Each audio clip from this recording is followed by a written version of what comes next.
Il a enterré sa femme et ses 2 enfants sous son église pour attirer plus de fidèles. Partie 2. Le lendemain, le changement fut immédiat. Une vieille femme paralysée a été portée dans son église. Salomon, tremblant, a pressé la bague contre son front et a ordonné « Lève-toi ».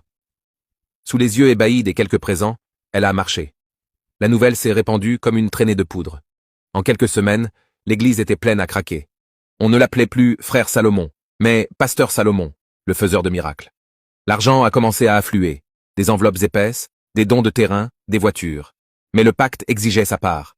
La vieille femme est revenue le voir. « Il est temps de construire la vraie église », a-t-elle dit. Mais pour que le pouvoir dure, il faut une fondation de sang. 7 vaches.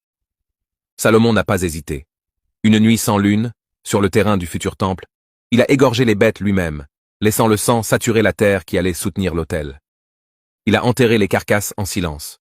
Sur ce sol maudit s'est élevée la cathédrale de la montagne de feu. Un édifice majestueux, aux murs hauts et aux carreaux de marbre étincelants. Salomon était au sommet du monde. Il a épousé Gloria, une femme douce et aimante, et a eu 2 fils magnifiques, Félix et Flévor. Tout semblait parfait en surface. La famille pastorale était l'image du bonheur divin, ignorant totalement que les piliers de leur gloire reposaient sur des ossements et des pactes ténébreux.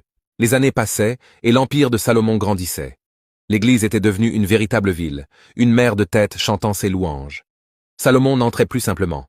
Il faisait une apparition, annoncée par des trompettes, vêtu de costumes italiens hors de prix.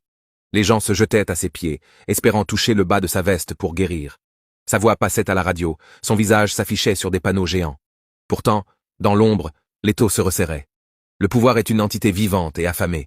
Il ne se contente jamais de ce qu'on lui a donné hier. Une nuit, alors que Salomon comptait ses gains, il sentit une présence glaciale dans son bureau. La voix des esprits murmura un seul mot. Plus. La routine macabre s'intensifia. Régulièrement, Salomon devait quitter le lit conjugal, laissant Gloria endormie, pour aller sacrifier des animaux derrière l'église, creusant le sol, versant le sang et refermant la terre avant l'aube. Gloria, Félix et Flévor vivaient dans une bulle d'innocence. Gloria cuisinait pour les pauvres, accueillait les nouveaux membres avec chaleur. Les garçons jouaient du piano et imitèrent leur père sur l'estrade. Ils étaient à la lumière dans la vie de Salomon, le seul lien qui lui restait avec son humanité perdue. Mais le diable ne donne rien gratuitement.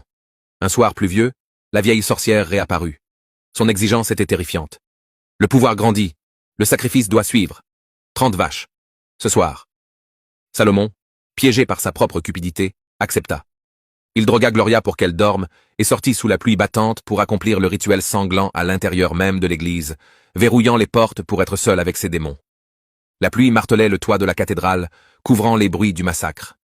Salomon, le couteau